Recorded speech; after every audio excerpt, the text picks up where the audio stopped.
Bonjour à tous, j'espère que vous allez bien. Ici Mathieu et on se retrouve pour une nouvelle vidéo technique qui aujourd'hui va traiter de l'agrégateur décentralisé Jupiter. Donc en fait, comme d'habitude, suite à la vidéo de Iril, je vous fais une petite vidéo technique pour vous montrer comment utiliser le protocole présenté par Iril. Mais aussi, en fait, je vous invite à juste visionner probablement la vidéo que je vais ajouter aussi à ce post-là, qui est vraiment une vidéo technique sur comment utiliser les portefeuilles de Solana. Donc, si par exemple vous aviez des difficultés avec l'utilisation des portefeuilles Solana, donc on peut penser à Phantom, on peut penser à Soulflare, on peut penser aussi aux Snaps que je vous avais présentés à travers MetaMask. Donc, s'il y a quoi que ce soit avec les portefeuilles ou si vous désirez apprendre comment les utiliser, je vous invite à aller visionner la seconde vidéo et puis ensuite revenir parce que là, on va vraiment être dans l'utilisation de Jupiter.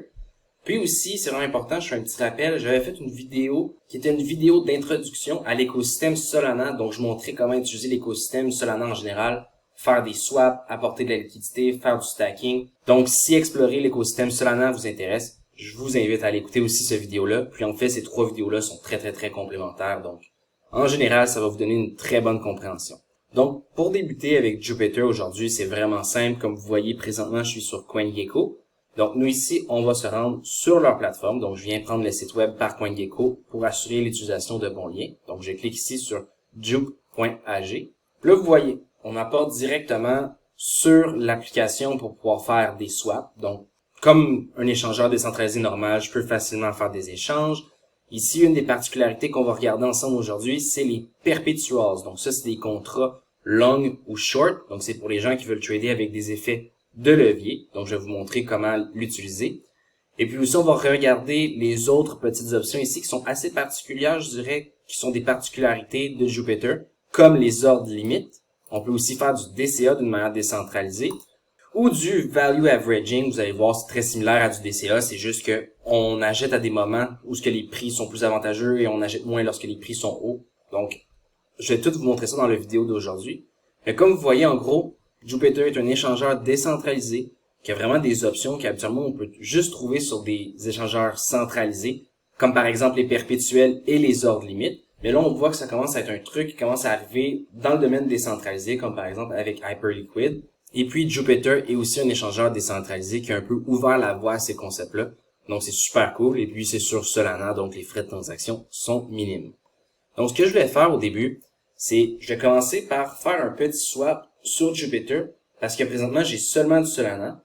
Et puis, je vais me prendre quelques USDC pour vous montrer des exemples sur les perpétuels et sur les DCA. Personnellement, j'ai mieux utiliser un stablecoin, par exemple, pour aller mettre des ordres limites ou du DCA parce que je sais au moins que la valeur que je vais échanger est toujours stable. Donc, des personnes pourraient faire du DCA avec du Solana, par exemple. Mais là, c'est que la valeur du Solana varie en plus du jeton qu'on veut acheter. Donc, moi, personnellement, j'aime mieux mettre en USDC. Et puis aussi, juste avant de se lancer dans les fonctionnalités que je vais faire avec le swap, je voulais juste vous introduire à la fonctionnalité onboard parce que je pense que c'est très pratique pour les gens qui débutent. Habituellement, c'est le genre de fonctionnalité qu'on voit sur des échangeurs centralisés. Mais là, sur un DEX comme Jupiter, c'est très intéressant. En gros, c'est qu'on peut arriver avec de l'argent fiat et carrément entrer dans le monde décentralisé, par exemple avec Solana. Puis, les modes de paiement, vous voyez, sont très variables, donc accessibles. Et puis aussi, ce qui est cool, c'est que sur leur plateforme, par exemple, directement à Jupiter, ils ont intégré aussi des bridges qui sont très pratiques, comme des bridges et pour l'USDC aussi. Donc, dépendant comment vous arrivez, si vous voulez utiliser le réseau Solana, si vous êtes déjà sur Ethereum, peut-être que l'option bridge vous parle le plus. Ou sinon, si vous avez juste aucune crypto, l'option on-ramp peut aussi être pratique. Donc, c'est des outils très cool qui sont mis en place par l'équipe de Jupiter. Puis personnellement, je trouve que c'est simple, mais ça fait toute une différence pour l'utilisation des DEX. Donc, je vous laisse regarder ça. Et puis maintenant, on va débuter avec les démonstrations. Et puis la première démonstration va être de faire un swap simplement pour obtenir des USDC qui après on va utiliser pour les autres démonstrations. Donc, ce que je vais venir faire ici, c'est vraiment simple. On va venir vendre du Solana pour du USDC. Et puis en fait, la première étape, comme sur tous les échangeurs décentralisés, c'est de connecter notre portefeuille. Donc, je vais venir cliquer sur Connect Wallet. Donc, moi ici, je vais cliquer sur Phantom, mais si vous utilisez un autre portefeuille, par exemple Soulflare, MetaMask, vraiment, toutes les options sont là. Donc, moi, je vais utiliser Phantom pour aujourd'hui. Et puis ici, on voit que j'ai un solde de Solana. Donc, je vais en échanger la moitié contre des USDC. Ici, je vais cliquer sur Swap. Là, ici, vous voyez, on me demande de signer ma transaction. Donc, ça l'ouvre dans Phantom. Et puis ici, je peux confirmer la transaction. Donc, on voit que la transaction a été confirmée. Et puis ici, on voit que ma balance de USDC est bien actualisée. Donc, l'échange s'est bien fait. Et puis maintenant, j'ai des USDC pour vous montrer des exemples concernant les ordres limites, le TCA et puis le VA qui est le Value Averaging. Et ensuite, on va aller regarder ensemble les perps. Donc, pour commencer, une ordre limite. Donc, une ordre limite, c'est quoi? C'est par exemple, lorsque vous êtes sur un échangeur centralisé, vous avez des fonds, par exemple, dans mon cas, des USDC. Donc, j'aurais des USDC, puis je dirais, je veux acheter du Solana. Lorsque le prix du Solana est, par exemple, ici, on voit qu'il est à 236. Moi, je voudrais seulement acheter à 220, on va dire. Donc, ce que je pourrais venir faire ici, c'est dire, je veux acheter pour 20 $ de Solana lorsque le prix de Solana est à 220 $. Donc, ici, vous voyez, j'achète pour 20 $. Ça me donne cette quantité à ce prix. Ici, je peux mettre aussi un temps d'expiration sur mon ordre. Par exemple, je voudrais que ça soit actif 10 minutes, 1 heure, une journée ou pour toujours. Comme présentement, par défaut, l'ordre est mis pour toujours. Donc, ce que ça va faire, c'est que je vais vous montrer. Ici, on va cliquer sur Place Limit Order. Donc, si on voit, je dépense mes USDC et je paye mes frais de transaction en Solana. Donc c'est toujours important d'avoir des Solana pour les frais de transaction. Donc, ici, on va confirmer. Ici, on voit, comme vous pouvez voir dans mes Open Orders, on voit que j'ai une ordre ici qui est ouverte. Ici, on pourrait voir, par exemple, mon historique, si j'en aurais eu plusieurs dans le passé. Là, ici, vous voyez, mon ordre est ouverte. Et puis, en fait, je vous dirais, vous pouvez venir aussi ici sur votre portefeuille. Et puis ici, vous avez un peu un dashboard de tout ce que vous avez fait. Donc, par exemple, ici, si je tasse mon visage, vous voyez, Limits, One Open Order. Donc, je pourrais cliquer ici. Puis, je pourrais voir tous mes ordres. Puis ici, vous voyez, Cancel All. Donc, j'ai le même bouton juste ici dans le bas de ma page. Là. Ici, on voit Cancel All. Donc, je pourrais juste vraiment tout annuler mes ordres. Donc, disons que finalement, le prix augmente. Puis, je me dis que ma target de 220 $ par sol n'est plus atteignable. Je pourrais seulement venir cliquer sur Annuler. Ou sinon, encore une fois, passer ici par mon profil. Donc, venir l'annuler directement par le profil, comme ça ici. Donc, je vais vous montrer l'exemple. On clique sur Cancel. Et puis ça, un point qui est vraiment important, vous voyez, on me redonne mes 20 USDC. C'est parce que lorsque je mets les 20 USDC en ordre, on peut plus utiliser nos USDC. Ils sont comme barrés pour cet ordre-là. Donc, c'est vraiment important de comprendre ça. Et puis ici, je vais cliquer sur Confirmer pour pouvoir annuler la transaction. Ici, on voit l'ordre limite est fermé. Donc ici, si je viens voir par exemple, on voit je n'ai plus d'ordre d'ouverte. Donc en soi, mes 20 USDC que j'avais mis dans l'ordre sont maintenant utilisables. Donc ça, tout va bien pour les ordres limites. Puis ce qui est important de comprendre, c'est que vous pouvez le faire à la vente comme à l'achat. Dans le sens qu'ici, j'avais écrit « You're selling and you're buying ». Mais disons, mettons, à l'inverse, j'ai du Solana que je veux vendre pour du USDC à un certain prix. Donc, ce que je pourrais venir faire, c'est par exemple ici écrire qu'à 500 $, je veux vendre un Solana pour du USDC. Donc, par exemple, je mettrai mon ordre. Et puis là, ce qui va arriver, c'est que lui, il va prendre mon Solana. Donc là, vous voyez, je n'ai pas de sol dans mon portefeuille assez pour pouvoir couvrir cet ordre-là. Mais lui, ce qu'il ferait, c'est qu'il prendrait mon sol, le mettrait dans un contrat, que lorsque Solana atteint 500 $, il vend contre du USDC. Donc, moi, je me retrouve à avoir du USDC et non du Solana. Donc, ma vente va être faite d'une manière automatique. Donc, je dirais, les ordres limites, c'est très pratique, par exemple, pour les gens qui font la technique des ordres irréalistes, mais d'une manière décentralisée. Donc, par exemple, un actif qu'on observe, on aimerait payer plus bas que le prix actuel, puis on se dit, on va essayer d'attraper un peu une chandelle de liquidité. On peut mettre une ordre, par exemple, en bas du prix actuel. Comme ça, si le prix vient chercher notre ordre, on rentre, on n'a pas besoin de se casser la tête. Puis à l'inverse, si par exemple, dans votre stratégie de sortie, vous voyez que le prix arrive bientôt vers les 500 $, ça vous tente pas d'avoir les yeux rivés sur la charte, vous mettez l'ordre à 500 $, et puis vous partez vaquer à vos occupations. Si l'ordre passe, elle passe, ou sinon, tant pis. Mais en fait, ça vous permet de faire des achats ou des ventes à des prix précis pour respecter vos stratégies. Donc pour ça, ça fait le tour des ordres limites. Maintenant, on va regarder le DCA. Donc ici, le DCA, tout le monde est pas mal familier avec ça. C'est le principe d'acheter un montant de crypto-monnaie à certains intervalles qui sont déterminés. Donc ici, pour l'exemple, ici vous voyez « I want to allocate ». Donc ça, c'est le capital qu'on veut allouer à notre DCA. Donc par exemple, dans mon cas, moi je voulais allouer des USDC. Puis là, vous voyez ici, j'ai pas assez de USDC pour faire une ordre parce qu'il me faudrait au moins 100 USDC pour 2 ordres. Donc en gros, Ici, ce serait le concept que je voudrais allouer 40 USDC à acheter du Solana. Donc ici, c'est automatique. Je peux choisir aussi l'actif que je voudrais. Là, par exemple, on pourrait DCA du Bunk, du Chill Guy, du UBC, vraiment ce que vous voulez. Mais ici, ça serait de dire on veut une certaine valeur qui va être investie dans cet actif-là.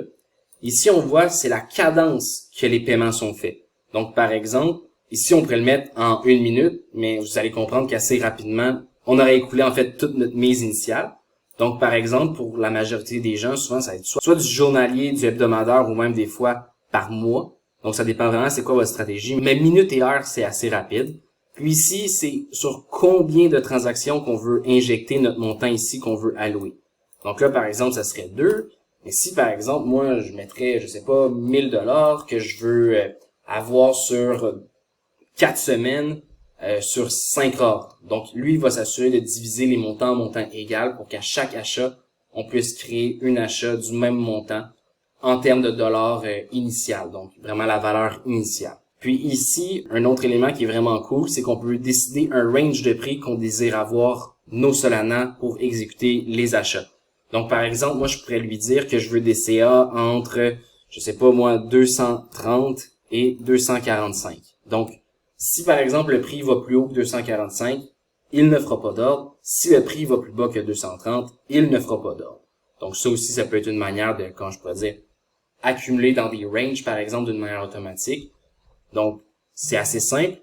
Donc, en gros, pour le DCA, on a seulement à venir ici, une fois qu'on a mis les paramètres, un peu comme un swap, on cliquerait ici sur Start DCA. Ici, on viendrait signer dans notre portefeuille. Et puis là, comme vous voyez, ici, on voit, j'ai un DCA qui est actif. Donc, on pourrait aller voir ici les détails. En soi, j'ai rien. Puis ici, vous voyez, vous voyez en fait Close and Withdraw. Ça, c'est quand on veut fermer notre DCA et obtenir nos jetons Solana. Puis on va voir aussi tout à l'heure avec le Value Averaging, on a le choix entre recevoir les jetons au fur et à mesure qu'on les achète ou les laisser ici, par exemple, dans le pool, que lorsqu'on va faire Close and Withdraw, on va tout recevoir. Donc, vous allez voir ça dans un instant. Mais en gros, vous voyez, c'est vraiment super simple. On a tous les détails. Donc, très simple. Et puis là, encore une fois, si je voudrais fermer, soit que je passe par ici, dans mon portefeuille, on voit ici DCA One Open Order. Ou je pourrais juste venir le faire ici aussi sur Close and Withdraw. Donc, on va cliquer ici. Et puis, on va confirmer la transaction. Et puis, comme vous voyez, on me redonne mes 101 USDC. C'est un peu comme tout à l'heure. Quand on met une ordre, c'est parce que ces jetons-là ne sont plus disponibles. Puis aussi, une petite parenthèse, si vous voyez ici, si on met seulement 100, donc il nous faut 100 USD, donc c'est pas assez, donc il faut mettre 101. Petit détail que je voulais vous clarifier. Maintenant, pour le VA, donc le Value Averaging, c'est vraiment similaire au DCA. C'est juste qu'au lieu d'acheter à une fréquence précise, un peu comme le DCA, qu'à toutes les semaines, peu importe le prix, on achète si c'est dans notre range, lui, le VA, ce qu'il va faire, c'est qu'il va essayer d'optimiser ses achats. Donc, par exemple, si le prix est élevé, on va un peu moins acheter. Si le prix est plus bas, il va acheter plus. Donc, je vous dirais, c'est le même fonctionnement. Encore une fois, on va vouloir mettre un minimum de 100 USD. Donc, c'est important d'avoir les minimums. Ça, c'est le budget qu'on a à injecter. On décide l'actif qu'on désire acheter. Donc, encore une fois, je pourrais prendre Sol, mais on peut prendre vraiment tous les actifs sur le réseau Solana. Donc, ça, c'est pas un problème.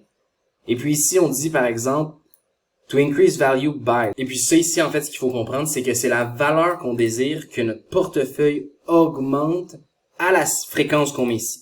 Donc, si par exemple, je mettrais 50$ que je veux qu'il augmente, puis que je mets seulement 100$, vous pouvez comprendre que si je veux que ça soit à chaque jours, j'aurai seulement 2 transactions. Donc, c'est vraiment juste ça la logique à faire, c'est on se dit le montant initial qu'on désire mettre, donc 500$, 100$, 1000$, peu importe. Ensuite, on choisit notre actif. Et ensuite, on choisit combien de valeur on veut que le portefeuille augmente par intervalle. Donc, par exemple, si on veut encore par minute, par heure, par jour, par semaine, par mois, ça dépend vraiment de votre stratégie. Puis ici, on peut aussi décider d'un début d'un DCA, par exemple, en mettant la date précise qu'on veut qu'il commence. Donc, par exemple, je sais pas, je prévois qu'il va y avoir un dip dans une semaine. Bon, ben moi, je voudrais commencer mon value averaging là. On pourrait juste aussi le programmer. Donc, ça, c'est assez pratique aussi, dépendant de votre utilisation. Puis ici, vous voyez Auto Receive Sold After Every Buy ou aller le claimer. C'est ça, ce qui arrive, c'est que par exemple, on va dire, j'achète pour 50 USD ici. Est-ce que je veux recevoir mes soldes directement dans mon portefeuille ou c'est plutôt ils s'accumulent et je vais claim? La différence, c'est que sur chaque transaction que vous allez recevoir dans votre portefeuille, il va y avoir un petit frais de transaction. Donc, soit vous attendez d'avoir accumulé, par exemple, toute votre valeur initiale et ensuite vous faites le claim, ou vous pouvez le recevoir, par exemple, à chaque jour lorsqu'il va payer le 50$. Vous recevez directement dans votre portefeuille. Donc, ça, je vous dirais, c'est encore une fois dépendant de votre stratégie et ce que vous désirez. Et puis, rapidement, encore une fois, pour le value investing, on va faire le même exemple. Donc, on va mettre 101 USDC. On va s'acheter du Solana. Et puis, par exemple, ici, je le mettrais sur une cadence que chaque jour, je veux qu'il y ait un achat de 50 USDC qui soit fait sur Solana. Et puis, par exemple, je pourrais décider de le démarrer. On va y aller avec une date. On va y aller avec demain. Comme ça peut vous montrer un exemple. Donc, une fois qu'on est prêt, on clique sur Start Value Averaging. Et puis, on vient confirmer. Donc là, un peu, comme vous voyez tout à l'heure, on a nos Value Averaging qui sont actifs. Donc, je pourrais venir cliquer ici, voir les détails. Donc, ici, vous voyez Deposit, Withdraw, Close and Withdraw. Donc, ça, c'est la petite différence de tout à l'heure. C'est qu'ici, je pourrais juste venir retirer les jetons qui ont été achetés puis continuer à laisser mon ordre rouler ou vraiment tout fermer. Ou sinon, même si je voudrais en acheter plus, par exemple, je veux continuer à faire mon DCA, mais je veux recharger un peu ma valeur initiale ici, bon, on pourrait juste venir en ajouter en cliquant sur Déposer. Donc, encore une fois, si on veut fermer, je vais cliquer sur Close and Withdraw. Et voilà, c'est confirmé. Donc, c'est ça qui fait le tour pour les fonctionnalités swap, limite, DCA et les VA. Et puis maintenant, on va enchaîner sur la deuxième partie qui est peut-être un peu plus avancée, qui est concernant les échanges perpétuels. Et aussi, je vais vous introduire rapidement à la fonctionnalité Ape, qui est plus une fonctionnalité pour nos amis les dégénérés. Donc, à vous de voir si ça vous concerne. Donc maintenant, les perps. En gros, les perpétuels, vraiment, c'est simple dans le sens que c'est pour faire du long ou du short sur les marchés. Donc, c'est prendre des positions à levier. Je ne vais pas vous montrer un exemple complet parce que je crois que les gens qui ont tendance à utiliser ces outils-là ont une bonne connaissance. Donc, en gros, ici, la première étape, c'est de décider est-ce qu'on veut long le marché ou le short. Donc, est-ce qu'on parie à la hausse ou à la baisse. Donc, dépendant de votre choix, vous choisissez. Ici, par exemple, on pourrait décider de payer en Solana, mais un peu comme je vous disais tout à l'heure, moi, j'aimerais mieux me mettre en USDC pour faire un long, par exemple, sur Solana, parce que comme ça, au moins, mes prix ne varient pas. Et puis, mon prix de liquidation, il est vraiment lié au prix de l'actif et non aussi à la volatilité de l'actif en collatéral qu'on met. Donc, pour moi, c'est moins risqué. Puis ensuite, on vient décider, en fait, le volume qu'on désire long. Donc, par exemple, je mettrais un 30$, je pourrais venir en levier x20. Donc, ici, on voit un peu combien que ça nous donne versus notre collatéral. Et puis là, je pourrais cliquer sur long sol. Donc là, vous comprenez, ici, on a tous les détails de frais. On a aussi le prix de liquidation. Donc, par exemple, moi, je me ferais liquider à 224. Donc, en gros, je vous dirais, c'est vraiment ça. On décide la grosseur de notre position. On décide vraiment comment qu'on se positionne. Puis ici, on vient choisir notre leverage qu'on désire avoir. Donc, c'est sûr que plus que le leverage est élevé, plus notre liquidation va être élevée. Donc, je vous dirais vraiment à utiliser si vous comprenez ce que vous faites, si vous êtes expérimenté. Mais en fait, c'est super cool d'avoir une de ces fonctionnalités-là sur un échangeur décentralisé parce que habituellement, on va dire historiquement parlant, c'était beaucoup les échangeurs centralisés qui avaient les perpétuels. Et puis ici, un dernier petit truc, donc la plateforme Ape qui est vraiment une plateforme, je dirais, de lancement de jetons. On voit ici, c'est tous des jetons qui sont lancés sur Pop.fun. Donc on les voit ici apparaître. Il est possible d'aller voir les gems, par exemple, ceux qui vont être gradués sur Radium, des trucs de même. Mais je vous dirais, si vous connaissez pas le milieu des meme coins, et puis c'est un marché qui est assez complexe, donc personnellement, c'est pas de quoi que je vais présenter, mais je veux juste vous dire que ça existe. Donc, si c'est de quoi qui vous intéresse, vous pouvez y aller, mais comme vous voyez ici, là, quand on est sur le New Token, regardez la quantité de jetons qui se créent, c'est juste incroyable. Donc, soyez prudents si c'est quelque chose dans lequel vous vous aventurez. Et puis, vraiment, juste pour finir, je pense, le point que je voulais apporter, c'est qu'en général, vraiment, Jupiter est très simple d'utilisation. Ils ont vraiment pensé aux utilisateurs, autant plus avancés que débutants. C'est pas mal ça qui fait le tour. N'hésitez pas si vous avez des questions. Comme vous avez vu, les transactions n'ont pas été faites nécessairement complètes, là, mais en soi, c'est super simple. Vous allez voir, c'est comme approuver un swap. Donc, en soi, si vous avez des questions, n'hésitez pas de les poser. Et puis, je vous dis à la prochaine. Au revoir.